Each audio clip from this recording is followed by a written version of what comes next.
Oui, Monsieur le Président, chers collègues, quelques mots rapides. D'abord, pour remercier le vice-président et les services pour cette présentation, mais aussi les remercier pour le travail qui est fait tout au long de l'année, parce que quand on lit ce compte administratif, on mesure à quel point on peut avoir affaire à une exécution qui est sérieuse de notre budget prévisionnel et un budget que nous considérons comme maîtrisé. Alors bien sûr, on peut être en désaccord sur les politiques que nous menons, cela a été dit, mais je crois qu'on peut tous se mettre d'accord sur la lecture des chiffres tels qu'ils sont mis en avant, parce que ces chiffres ne mentent pas. Et peut-être que quand on est quelque peu excessif dans la manière de chercher sur chaque ligne des excuses ou des contre-vérités, on en devient parfois un peu insignifiant.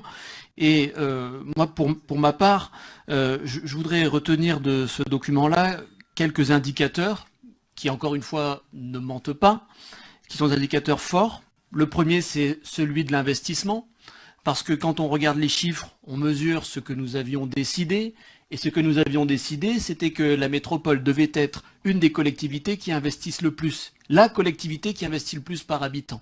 Et on le retrouve encore dans ces chiffres-là, qui sont intéressants à deux titres. D'abord parce que si je rejoins ce qu'a dit le président Jean-Damien Mermieux-Blondin sur la question de la consommation de l'investissement sur les routes, nous avons un taux de réalisation de l'investissement qui est plutôt bon, de l'ordre de 80%, ce qui, dans nos différentes collectivités, n'est pas toujours fréquent et que nous aimerions dans nos communes pouvoir présenter également.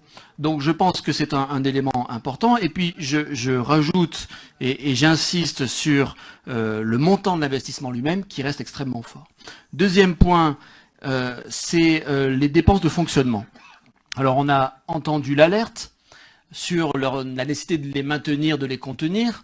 Nous verrons tout à l'heure lors d'une délibération les enjeux qui seront ceux de demain avec le contrat léonin que l'État nous demandera de signer pour maintenir des dépenses de fonctionnement à hauteur de 1,2% chaque année, de maintenir leur augmentation à 1,2% chaque année.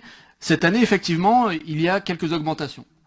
Mais on ne peut pas dire, on ne peut pas pousser d'un revers de main les ressources, les augmentations supplémentaires liées au transfert du département et ne pas faire de même pour les ressources. Il faut voir les choses des deux côtés, ressources et dépenses. Ce qui nous amène à constater que l'objectif de décrue dont vous parlez, l'objectif de décrue qui a été évoqué, ben, il doit se matérialiser de quelle manière? Moi je pose la question.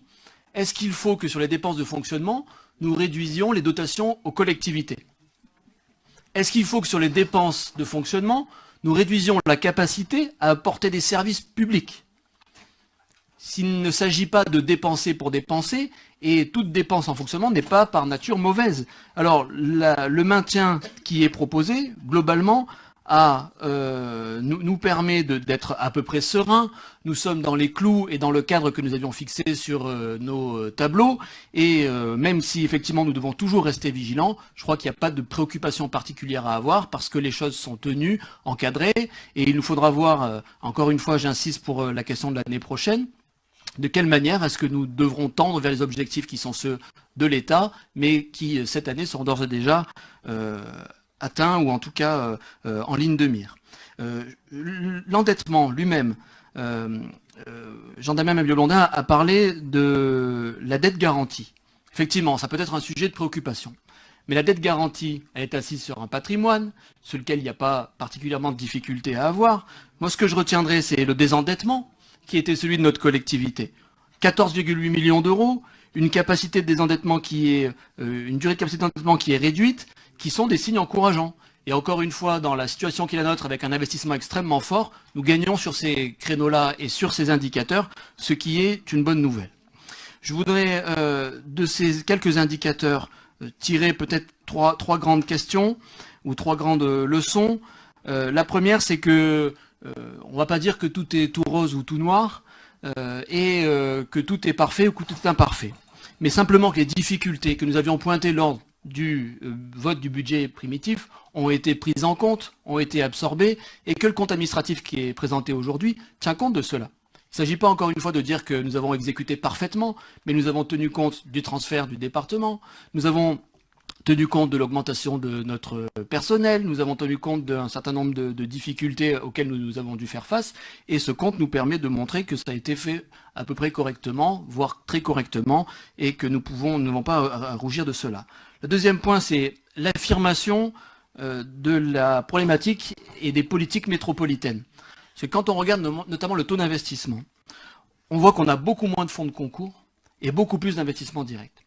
Et ça veut dire que la métropole, elle devient un véritable partenaire. Elle n'est plus seulement un partenaire, elle devient un acteur sur le territoire. Et sur l'ensemble des politiques que nous menons, dans l'économie, dans les déplacements, dans l'habitation, dans la qualité de vie, qui sont les premiers budgets de la métropole, eh bien on voit que nous sommes là où nous sommes attendus et là où la loi nous donne des compétences. Pas seulement en soutien aux communes, mais vraiment le véritable et le premier interlocuteur.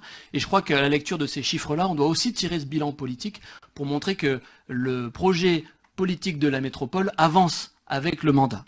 Je ne serai pas plus long. Je voudrais simplement, en conclusion, rappeler que derrière ces chiffres-là, voilà, nous aurons encore à convaincre, mais c'est l'objectif de cette fin de mandat, que la métropole, ce ne sont pas effectivement que des ratios et que des données, mais qu'il faut que les citoyens s'emparent de ces sujets-là. Ils ne peuvent le faire qu'à travers les services publics que nous leur proposons et qu'à travers aussi nos agents, qui sont nos premiers agents sur le territoire et les premières personnes qui transmettent l'image de la métropole.